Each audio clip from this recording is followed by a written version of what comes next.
Federal Capital Territory Administration has ordered all operators of recreational parks in the territory to close operations by 7 p.m. daily. The directive, which took effect from Monday, is in line with the policy of the administration.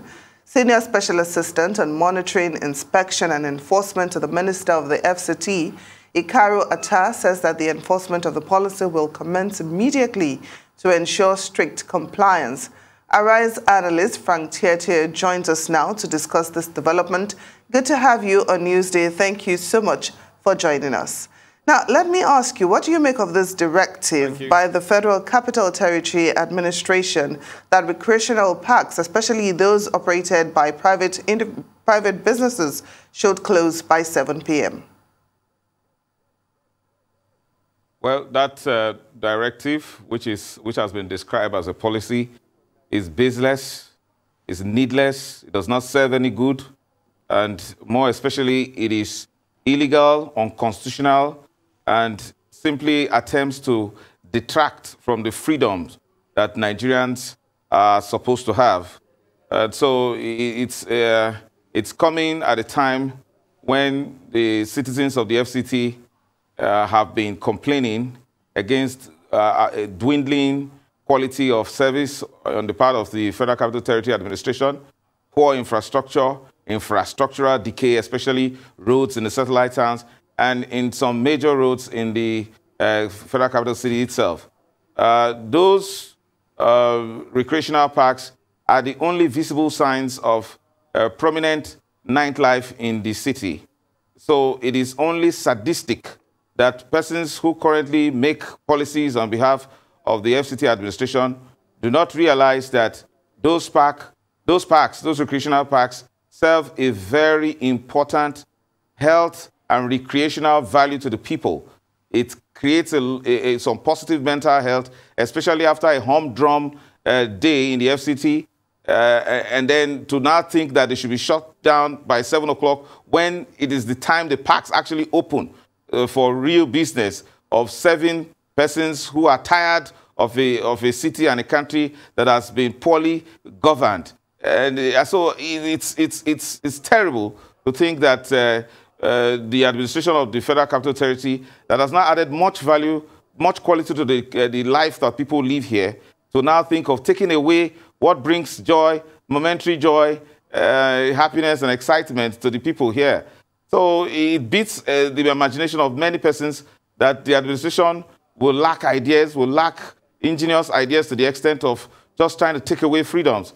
It is totalitarianism of the highest order that we didn't even experience under the history of military governance in this country, to think of controlling people's life to the extent that they shouldn't enjoy the fundamental freedoms of association and movement, to restrict their movement, especially when it's a private business. A federal capital city of the class of Abuja should be planning to be more cosmopolitan, like other cities like New York and Las Vegas. Why take away the freedom of people to associate in the evening time, especially those who enjoy their beer and grills? Just because some persons don't like it, it doesn't matter, because we have a Federal Capital Territory that is a coalescence of different persons. It's a multi-ethnic society, different people, different traditions, different cultures that meet here. And people should learn, especially those who run the administration at this time, should learn to be tolerant. And this level of intolerance is unacceptable for a modern democratic state and a progressive city like Abuja. Well, Frank, thank you for that. You actually called it totalitarian, which, I mean, I see where you're coming from, but it seems a little bit of a strong words to put just because they're shutting down or parks by 7 p.m. in the Federal Capital Territory. But let me play devil's advocate here and try to guess why maybe a mandate like this would be enforced. We know that the security situation in the country has been not much to write home about. It's been quite chaotic, and especially in the north and the Federal Capital Territory being in the middle of all of that. I would assume that maybe they're doing this for security reasons. Maybe situations have happened in parks that we're not aware about. But in your personal opinion, what could necessitate such a mandate if you were to think of it from a logical, reasonable standpoint? First and foremost, there are no indices to support the fact that there are the recreational parks that often open from 6 p.m. in the evening through the midnight until fun seekers are tired and they go home. They haven't been responsible in any way, by any means, by any iota, in contributing to the state of insecurity in the country, and particularly the FCT. No, there is no basis for that. So if you ask me to fathom a reason why such a directive, such a policy will be brought up, it's nothing but trying to, regulate or legislate morality, personal morality to the extent of trying to impose it on the generality of the public. And that's wrong. That's terribly wrong.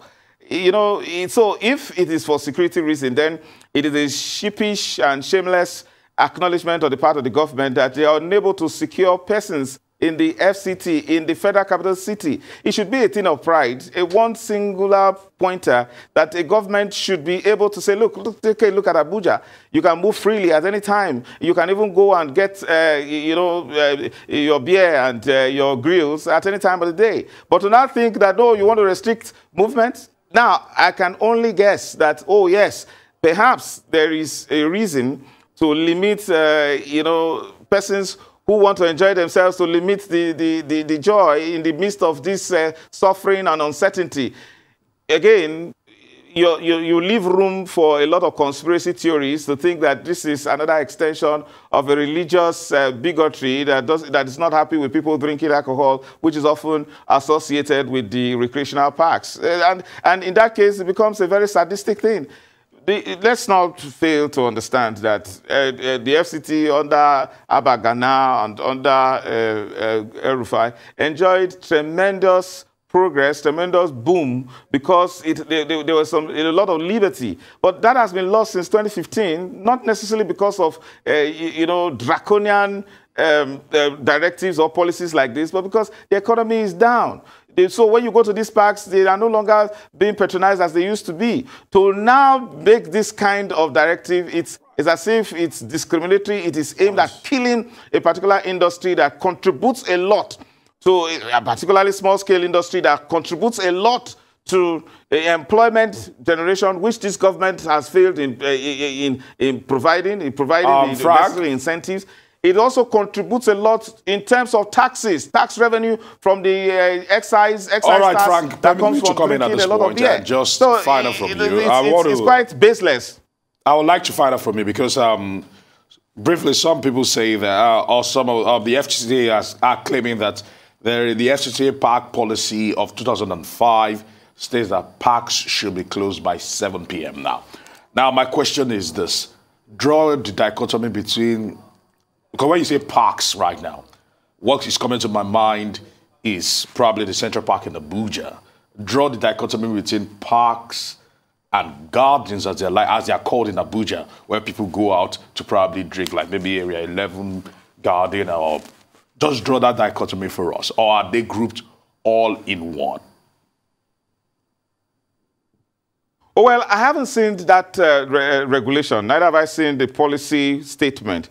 However, looked through, constitutionally, it is the Abuja Municipal Area Council, which is a corollary of a local government that is supposed to make rules governing parks when you're talking about motor parks. But you see, there is a department of the Federal Capital Territory, Federal Capital Development Authority, which is known as the Department of Parks and Recreation, that, takes care of parks that are, areas that are referred to as green areas that are, adjacent to water bodies, creeks that are in the FCT, interspersing the FCT. And oftentimes, persons go to the department to obtain permits, licenses to run temporary structures, temporary recreational parks along those areas. So now, understandably, the distinction should be whether these parks are operated by the government. For example, there's a city park around Wuse 2 area.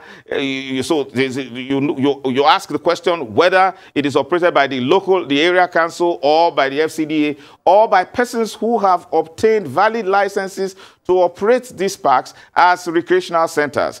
Now, there's no problem when a government gives a regulation as to the parks that it operates. But for a Nigerian citizen that has obtained a license to operate a business, just like to own a shop, we have 24-hour shops that run, pharmacies and hotels and other kinds of recreational businesses that run for 24 hours in this city. Now, to mark out persons who run recreational parks that they pay a lot of money to obtain these licenses. They operate those parks purely for the purpose of nighttime entertainment.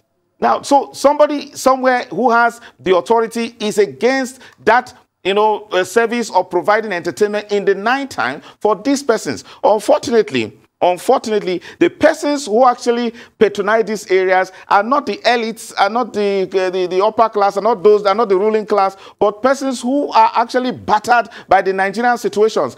That they are persons who go there. So our problem is the fact that this directive does not conform with the constitutional requirement of the fundamental rights to the freedom of movement and to the freedom of association. So that's the area. So you can't tell people that who operate private business, don't open, and this is the time you should open. And for what purpose does it serve? It doesn't serve any practical, economic, or political value. Arise analyst Frank Tietie, thank you so much for joining us on Newsday.